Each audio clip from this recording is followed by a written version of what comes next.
Bonjour chers amis, bonjour le monde. Dans cette vidéo, j'aurai pour but de vous apprendre à résoudre concrètement un exercice de nombres complexes.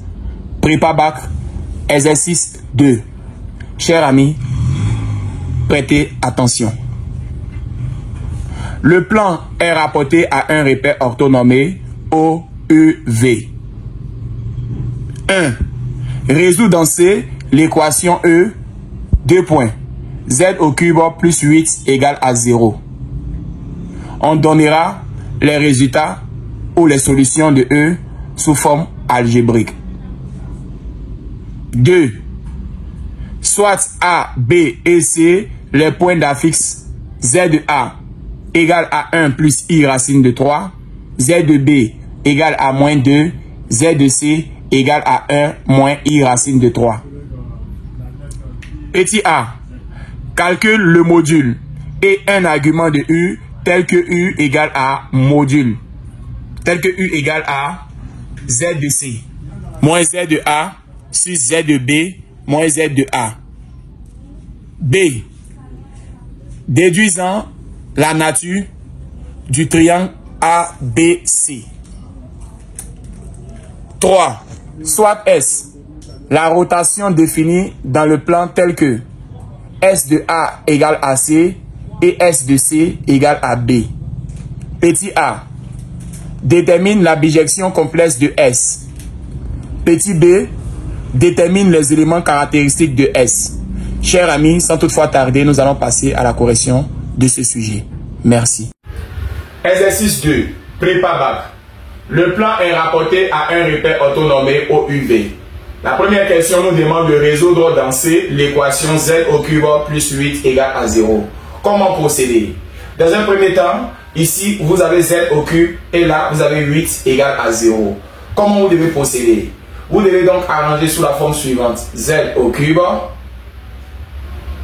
plus 2 au cube égale à 0. Car c'est 2 au cube qui nous donne 8. Une fois que c'est fait, vous devez donc utiliser la propriété suivante. A au cube plus B au cube. Cette formule nous donnera A plus B facteur de A au carré moins AB plus B au carré. C'est cette propriété-là qui vous donne cette formule-là. Donc, si vous avez Z au cube plus 2 au cube égale à 0, vous aurez donc Z plus 2 facteur de Z au carré moins 2 fois Z et plus ce 2 au carré égale à 0. Une fois c'est fait, on aura Z plus 2 égale à 0 ou Z au carré moins 2Z et 2 au carré nous donnera 4 égale à 0. Une fois c'est bon, vous allez donc commencer à résoudre ici. Ici, vous allez donc l'appeler Z0, la première solution. Z0 égale à moins 2. Ou, ici, vous allez donc utiliser le discriminant qui fera B au carré moins 4AC. Une fois c'est fait, on aura donc à dire que A est égal à 1, B égale à moins 2 et C égale à 4. Une fois c'est bon, vous aurez donc B au carré qui serait donc égal à moins 2 au carré moins 4 fois A et fois C. C'est dans ce cas-là que nous allons avoir 2 au carré qui donnera 4 et 4 fois 4 nous donnera 16. Donc on a moins 16. Alors, 4 moins 16, chers amis, combien ajouter donc à 4 pour avoir 16? On aura donc ajouter 12. Dans ce cas, on a moins 12. Moins 12 nous donnera en termes de discriminant 12i au carré. Et 12i au carré, nous aurons par la suite radical de 12i élevé au carré. Une fois que c'est bon, vous allez donc élever cette écriture au carré. Alors, racine de 12 élevé au carré nous donnera donc 12 et i au carré nous donnera donc moins 1. Une fois c'est bon. C'est combien fois combien qui nous donne 12, cher ami? C'est 4 fois 3. Donc on aura donc le discriminant qui donnera 2 racine de 3i. Les deux élevés donc au carré. Une fois c'est bon, on aura à dire que le discriminant nous donnera 2 racines de 3i au carré. Nous pouvons donc en déduire les racines carrées. Les racines carrées de discriminant sont alpha 1 qui est égal à 2 racines de 3i et alpha 2 qui est égal à moins 2 racines de 3i. Une fois que vous avez trouvé alpha 1 et alpha 2, chers amis, vous passez donc à la résolution de l'équation Z1. Z1 serait donc égal à moins b plus alpha 1 sur 2a. Quant à Z2, serait égal à moins b plus alpha 2 sur 2a. Dans ce cas, Z1 égale le b est négatif multiplié par le moins, on aura donc 2 plus alpha 1. Alpha 1, on a dit que c'est 2 racines de 3i sur 2 fois a, 2 fois 1. On a Z1 égale, après l'avoir factorisé par 2, on aura 1 plus racine de 3i.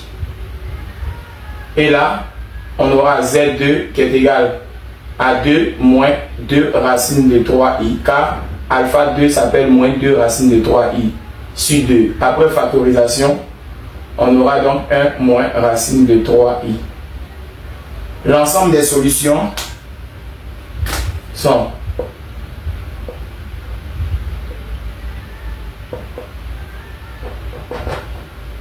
solution dans C. La première solution appelée Z0, la seconde solution appelée Z1 et la troisième solution appelée Z2. On aura donc solution dans C égale Z0, on a trouvé donc moins 2. Z1, on a trouvé 1 plus racine de 3i.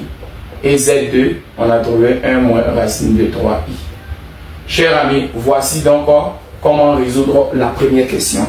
Une fois que c'est fait, nous allons donc attaquer la deuxième question. Alors, pour répondre à la première question, on a vu d'abord que z au cube plus 2 au cube égale à 0. Cette propriété fondamentale te permet de retrouver toute écriture qui possède cube et cube. Donc, z au cube plus 2 au cube égale à 0 reviendra donc à utiliser cette expression-là. Or, cette expression-là nous donne simplement z au cube plus 2 au cube égale à 0 qui équivaut à z plus 2 facteur de z au carré moins 2z plus 2 au carré égale à 0. Vous avez vu que j'ai fait référence à cette formule-là. Une fois que c'est fait, nous allons donc résoudre la première équation que je vais appeler z0 et les deux autres questions, les deux autres solutions seront dans le discriminant. Alors, une fois que vous trouvez un discriminant qui est négatif, un nombre complexe, ça existe. Et comment on fait exister ce nombre? Il faut faire apparaître un i. Alors, moins 12 est appelé 12i au carré. Or, une fois que vous voulez trouver la suite, quelle est la radicale de 12? La radicale de 12, c'est comme si on avait racine de 12. Or, racine de 12 fait racine de 4 fois 3. C'est dans ce cas qu'on obtient 2 racines de 3 i, les 2 élevés au carré. De telle sorte que si vous élevez i au carré, on aura moins 1. Si vous élevez 2 racines de 3 au carré, on aura 12. Alors voici donc les solutions. Les solutions dans un exercice de complexe seront à la suite de votre sujet. Donc, chers amis, nous avons trouvé moins 2i. On a trouvé 1 plus racine de 3i et on a aussi trouvé 1 moins racine de 3i. Alors, chers amis, nous allons encore poursuivre en répondant à la prochaine question. 2. Soit A, B, C, les points d'affiche respectifs, Z de A égale à 1 plus I racine de 3, Z de B égale à moins 2, Z de C égale à 1 moins I racine de 3. En A, calculons le module et un argument de U tel que U égale à Z de C moins Z de A sur Z de B moins Z de A. La première technique nous demande de calculer le module. Nous allons marquer par astérisque module de U. Module de U revient donc à faire valeur absolue de U. On aura donc module de ZC moins ZA sur ZB moins ZA. On aura par la suite à travailler sous la forme suivante. Module de Z de C. Z de C porte le nom de 1 moins I racine de 3 moins Z de A. Z de A est 1 plus I racine de 3. Donc on a 1 plus I racine de 3. Une fois c'est fait, allons sur le Z de B. Z de B égale à moins 2. Moins Z de A. Z de A égale à 1 plus I racine de 3. Une fois c'est fait, chers amis, vous allez faire entrer le signe moins. On a module de U qui est égal à 1 moins I racine de 3 moins 1 moins I racine de 3 sur module de moins 2 moins 1 moins I racine de 3. Chers amis, une fois c'est fait, moins I racine de 3 moins I racine de 3, ça fait moins 2 I racine de 3. 1 moins 1 fait 0. On aura U qui est égal à moins 2 I racine de 3 en termes de module sur moins 2 moins 1. On aura donc moins 3. On aura ici moins 3 moins I racine de 3. Pour calculer le module ici, nous allons donc utiliser la technique appelée formule de module. La formule de module ici, c'est la radicale ici qui doit être élevée au carré. Dans ce cas-là, module de U serait donc égal à la radicale de la partie imaginaire moins 2 racine de 3 qui doit être élevée au carré. Une fois c'est fait, venons là. Ici, on aura moins 3 élevé au carré plus racine de 3 avec un signe moins qui se trouve là, élevé au carré. Alors, chers amis, nous allons poursuivre tout en disant U égale, et ici, le carré va faire sauter la radicale. On aura donc ici moins qui va prendre le carré. On aura la forme suivante, 2 racines de 3 au carré. Sur celui du bas, on aura 3 élevé au carré. Et là, on aura moins élevé au carré. Nous avons donc ici plus racine de 3 élevé au carré. Pour cela, nous allons donc avoir U qui est égal. La radicale de A élevé au carré donnera A. Donc ici, on a 2 racines de 3. Et ici, on aura donc 9. Et là, on aura 3. 9 plus 3 nous donnera 12. On a U qui est égal à 2 racines de 3 sur racine de 12. Racine de 12, chers amis, nous pouvons donc décortiquer en racine de 4 fois 3. Ce qui nous donnera valeur absolue de U qui est appelé module de 2 racines de 3 sur 2 racines de 3. Une fois c'est fait, on remarquera que le module nous donnera 1. Le module étant trouvé, nous allons donc passer à l'argument. Comment trouver l'argument de cette écriture? Nous allons donc soit passer par la formule de argument ou soit passer en cherchant la forme algébrique. Si nous voulons passer par la formule de argument, nous allons donc utiliser une propriété fondamentale qui nous dit argument de Z' sur argument sur Z égale à argument de Z' moins argument de Z additionné à 2 capi. Je parle donc de quelle formule? Formule d'argument. Argument de Z' sur Z fera donc argument de Z' soustrait à argument de Z plus 2 capi. Alors, cette formule-là serait aussi valable pour ce cas de sujet-là. Alors, chers amis, dans ce cas-là, vous pouvez chercher la forme algébrique et puis passer au module ou simplement passer par cette formule-là pour trouver le module rapidement. Maintenant, une fois que vous arrivez ici et puis vous n'arrivez pas à discerner la partie réelle et la partie imaginaire, je vous conseille de passer par cette formule-là. Donc, chers amis, nous allons donc voir par cette formule-là la technique suivante. Argument de U. argument de U serait donc égal à argument de ZC moins ZA sur ZB moins ZA. Si l'on vient de bien capter, la mesure de l'argument serait donc une mesure principale. Alors, pour cette formule, il faudrait donc calculer la mesure principale ou simplement argument de U égale à argument de cette version-là. On aura donc argument de ZC moins ZA soustrait à argument de ZB moins ZA plus 2 capi.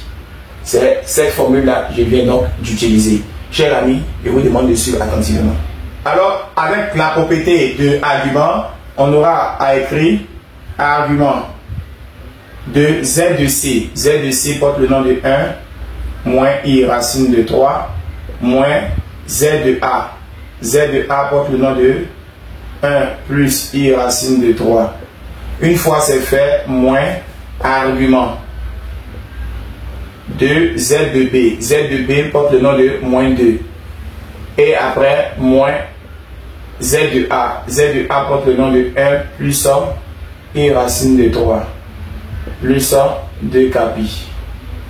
Alors, une fois c'est bon, nous allons donc avoir argument de 1 moins I racine de 3. Le moins entre. Et là, on a moins 2, moins 1, moins I racine de 3, plus 2 capi. Une fois c'est bon, 1 moins 1 donne 0. Donc ici, on a argument de moins 2I racine de 3. Et là, on a argument de moins 3, moins I racine de 3, plus 2 capi. Chers amis, passons désormais à la technique portant le thème argument. Cherchons donc l'argument du premier. Je vais donc ici parler de moins 2i racine de 3. Alors, cette écriture-là, cherchons donc son angle. Donc, soit θ 1. Donc, on a cosinus θ 1 et sinus θ 1. La partie réelle, c'est 0. Le module. Le module de cette écriture, chers amis, nous allons donc trouver son module. Lorsqu'on a fait racine carrée de cette écriture-là, on est tombé sur cette écriture-là. Donc, alors, ici, le module donnera 2 racines de 3, ce qui nous donnera 0 par la suite. Et la partie imaginaire procédera donc au moins, et son module, c'est la même écriture. Nous obtenons moins 1. L'angle θ 1.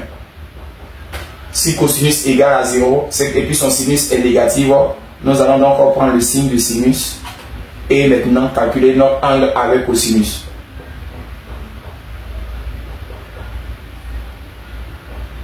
Alors, chers amis, voici donc pour moins 2i racine de 3. Parlons désormais de moins 3 moins i racine de 3. Ici, nous allons donc avoir cosinus θ 2. Partie réelle, moins 3. Et le module. Lorsque nous avons fait le module, nous sommes tombés sur racine de 12, c'est-à-dire 3 ici. Et ici aussi, nous avons dit 9. Donc ça faisait racine de 12 qui faisait 2 racines de 3. Alors, nous allons donc faire une expression conjuguée. Sur 2 racines de 3 au carré. Après cette information, chers amis, nous verrons que ici, nous avons moins 6 racines de 3. Celui du bas, nous avons donc 12. Sinus θ 2. Partie imaginaire, moins racine de 3. Son module, 2 racines de 3. Après simplification, nous avons moins 1,5. Ici, 6 et 12 sont multiples. Une fois que nous les simplifions, nous obtenons donc moins racine de 3 sur 2. Nous allons donc utiliser notre calculatrice pour en déduire donc l'angle. Nous allons avoir cosinus θ 2 et là sinus θ 2. Ici, on aura cosinus θ 2 moins racine de 3 sur 2 et sinus θ2 moins 1,5. Notre angle θ2 nous donnera, avec cosinus, il faut calculer l'angle, mais il faut prendre le signe de sinus. Donc on aura moins 5pi sur 6 plus 2kpi. Voici donc l'angle θ2. Nous allons donc en voir par ricochet notre valeur qui donne moins pi sur 2 et deuxième qui nous donne moins 5pi sur 6. Nous allons donc écrire argument de moins 2i racine de 3 moins argument de moins 3 moins i racine de 3. Nous allons donc avoir pour le premier qui nous donne moins pi sur 2. Quant au second, n'oubliez pas de mettre le moins qui est ici. Et le second possède un moins. On aura donc argument. Tout simplement, toute cette expression-là renvoyait à argument de U. Car le professeur nous avait demandé de déterminer l'argument de U. On aura moins pi sur 2. Moins donnera plus 5pi sur 6. Une fois que c'est fait, nous allons donc dire que nous devons mettre 2kpi. Alors, une fois c'est fait, nous allons multiplier en haut et en bas par 3 pour avoir un dénominateur commun. Donc ici, on aura 3pi sur 6. Quant à là, 5pi sur 6 plus 2kpi. Une fois c'est fait, on aura moins 3pi plus 5pi nous donnera 2pi sur 6. Après simplification, nous obtenons pi sur 3.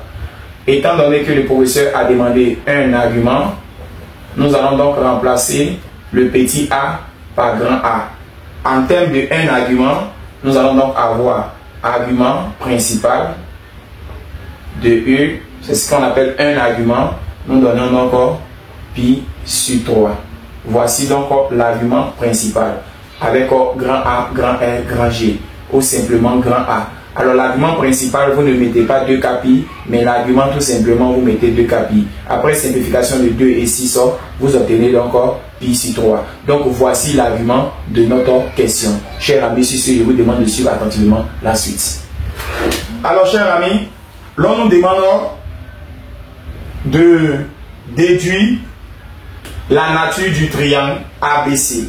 Alors, quelle est la valeur de l'angle trouvé? Chers amis, quelle est la valeur de l'angle trouvé?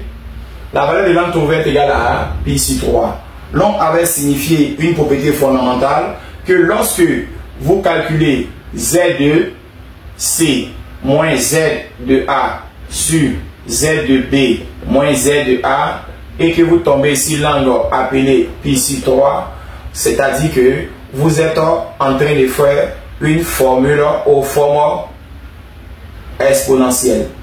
Alors, pour trouver la forme exponentielle de ce type de sujet, on aura Z de C moins Z de A sur Z de B moins Z de A. Ici, nous trouvons la forme exponentielle de pi sur 3. Alors, une fois que c'est fait, on ne peut que en déduire le type de ce triangle. Il s'agit d'un triangle équilatéral. Et pourquoi le triangle est qualifié d'équilatéral? Parce que nous trouvons pi sur 3. Alors, si le triangle est équilatéral de sens indirect, vous allez trouver moins pi sur 3. Mais si c'est équilatéral de sens direct, vous trouvez pi sur 3. Donc, nous pouvons donc dire que ici, ABC est un triangle équilatéral.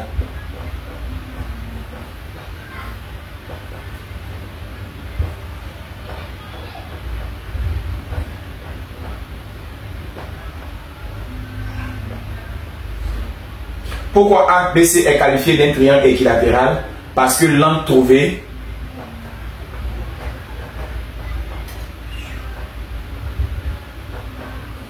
est pi sur 3. Si nous trouvons moins pi sur 3, le triangle est toujours qualifié d'équilatéral. Alors, chers amis, nous allons passer à la prochaine question. Il s'agit là de soit C. Ici, nous rentrons désormais dans la transformation du plan. Soit S. la rotation définie dans le plan tel que. Et l'information principale qu'il faudrait retenir de S, on nous dit que S de A nous donne C et S de C nous donne B. Et la question posée est de déterminer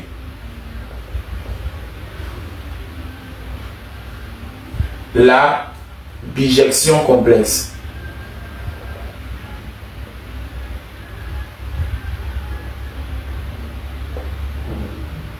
Cher ami, qu'appelle-t-on bijection complexe? Il faudrait savoir que la bijection complexe est appelée écriture complexe. Donc je vais signifier cette information-là.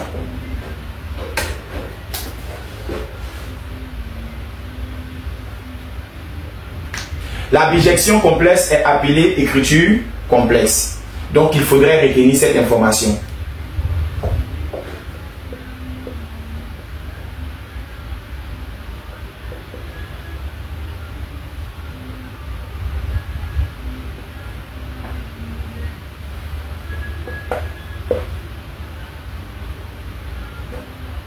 Alors, qu'est-ce qu'il faudrait savoir d'une écriture complexe?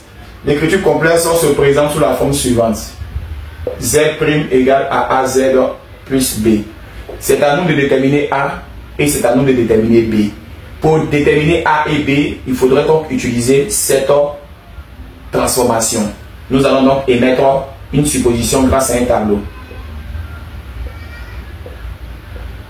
L'information porte le nom de S est une rotation. Voici donc S. S transforme A en C. Transforme A en C. Et S transforme ce C en B. Une fois c'est fait, voici donc l'écriture complexe que vous devez donc prendre pour trouver les réponses. On aura donc AZ plus B égale à Z correspondant donc à la première ligne. Et répéter la même écriture AZ plus B égale à Z correspondant encore à la deuxième ligne. Maintenant, pour terminer en beauté, il faudrait savoir que la lettre ici est A. Vous mettez donc A là. Et ici c'est C. Vous mettez donc C là. La lettre ici est C. Vous mettez C ici. Et la lettre ici c'est B. Vous mettez B là. Une fois c'est fait, vous commencez à tracer. Vous multipliez donc l'une des équations par un signe moins. Pourquoi multiplier l'une des équations par un signe moins? Pour pouvoir neutraliser le B. Parce que si A et B sont toujours inconnus, il y aura donc deux inconnus. Ça ne vous arrange pas. Donc vous multipliez l'une des équations par un signe moins. Vous avez décidé de multiplier le bas par un signe moins. On aura donc A, ZA moins A, ZC. Et là, plus B. Et là, moins B. Et là, ZC. Et là, moins ZB. Une fois c'est fait, B se neutralise. On va mettre donc A en facteur commun. ZA moins ZC égale à ZC moins ZB. Une fois c'est bon, vous allez donc tirer A. On aura ZC moins ZB sur ZA moins ZC. Alors, en plus de cette information, vous remplacez seulement que la valeur ZC par son équivalent, ZB par son équivalent, ZA par son équivalent, ZC par son équivalent. Donc, chers amis, je vous demande de suivre. Nous allons effectuer le calcul. Alors, on aura A égale Z de C, 1 moins I racine de 3, moins Z de B, moins facteur de moins 2. Z de A, 1 plus I racine de 3. Voici donc Z de A, moins Z de C, 1 moins I racine de 3. Une fois c'est bon, notre écriture ici nous donnera 1 moins I racine de 3 et là plus 2. Ici 1 plus I racine de 3, le moins entre, moins 1, le moins entre, plus I racine de 3. Une fois que c'est fait, nous allons donc avoir A égale bas de fraction 1 plus 2. 1 plus 2 nous donnera donc 3. Moins I racine de 3.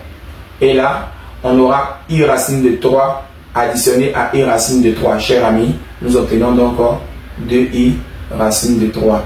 1 moins 1 nous donnera 0. Ici, comme il ne doit pas avoir I au dénominateur, nous allons faire une expression conjuguée. On aura A égale à 3 moins I racine de 3 conjugué de celui du bas. On a 2I racine de 3. Et celui du bas, 2I racine de 3 fois 2I racine de 3. Une fois c'est fait, 3 fois 2I racine de 3 nous donnera 6I racine de 3. I racine de 3 fois 2I racine de 3, vous prenez votre sang-froid. I fois I, ça fait moins 1. Moins 1 fois moins, ça me fait plus. Voici donc le plus. Et racine de 3 fois racine de 3 me fait donc racine de 3 au carré qui donnera 3. Alors, le bas, on aura donc 2 fois 2 qui donnera 4. I fois I me donnera moins 1. Et racine de 3 fois racine de 3 nous donnera 3. Alors, ici, après calcul, on a moins 1 demi moins I racine de 3 sur 2. Voici donc la valeur de A. Pour déterminer la valeur de B, il faut donc numéroter ton équation 1 et 2 et choisir l'une des équations pour pouvoir en déduire la valeur de B. Donc par exemple, nous allons choisir l'équation numéro 1. L'équation numéro 1 équivaut à A, Z de A plus B égale à Z de C. Alors B serait donc égal à Z de C soustrait à A, Z de A. Voici donc ce que nous allons donc utiliser. Z de C est déjà là, A vient d'être trouvé. Donc, chers amis, nous allons donc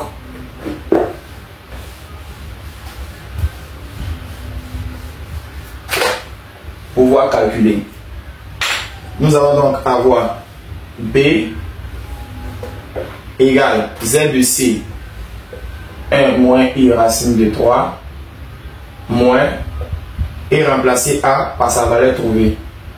Moins 1 demi moins I racine de 3 sur 2. Et ici, mettre multiplié par Z de A. Z de A égale à 1 plus I racine de 3. Alors, nous allons donc effectuer le calcul, chers amis, suivez attentivement. Avec le calcul B égale à 0, notre écriture complexe va s'écrire.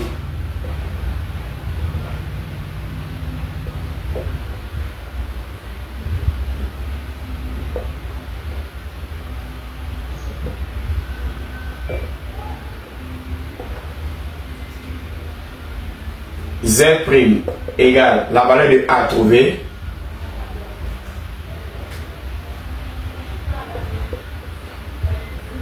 moins 1 demi moins I racine de 3 sur 2 Z et le B trouvé. Constat final, Z' égale à moins 1 demi moins I racine de 3 sur 2 Z. Chers amis, l'on nous demande ici, dans la dernière question, de donner les éléments caractéristiques de S. La question numéro B. Donnons les éléments caractéristiques.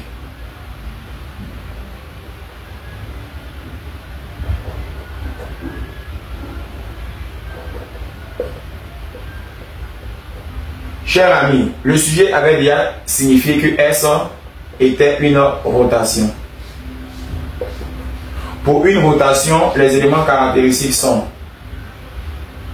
le centre et l'angle. L'angle portera le nom de θ et le centre portera le nom de oméga. Alors, parlons désormais de centre. La formule de centre oméga serait donc égale à B sur 1 moins A. Étant donné que la valeur de B est égale à 0, on aura donc oméga qui est égal à 0 sur 1 moins la valeur de A. Toute cette écriture donnera oméga égale à 0. Alors, passons désormais à l'angle.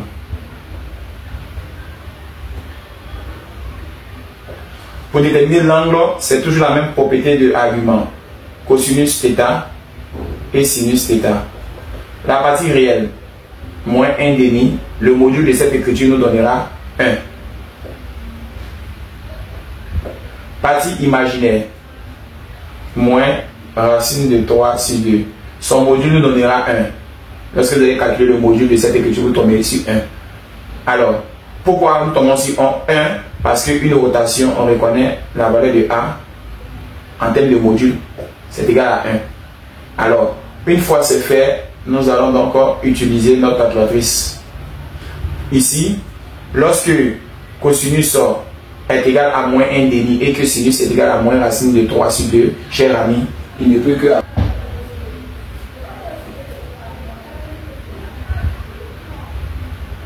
Ça ne peut que donner un angle qui s'appelle 2π sur 3. Donc 2π sur 3 avec le signe. Et là, ici, c'est nous pour jouer. Ça m'est plus ok. Donc, mais il faut forcément arriver ça dans la vidéo. Donc, tu peux commencer à compter.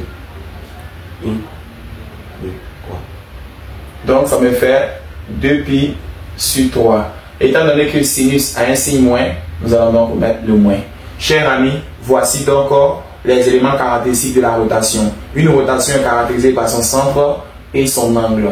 Donc, chers amis, sur ce, je vous dis au revoir pour une nouvelle vidéo en mathématiques, surtout les prépa bac. Merci.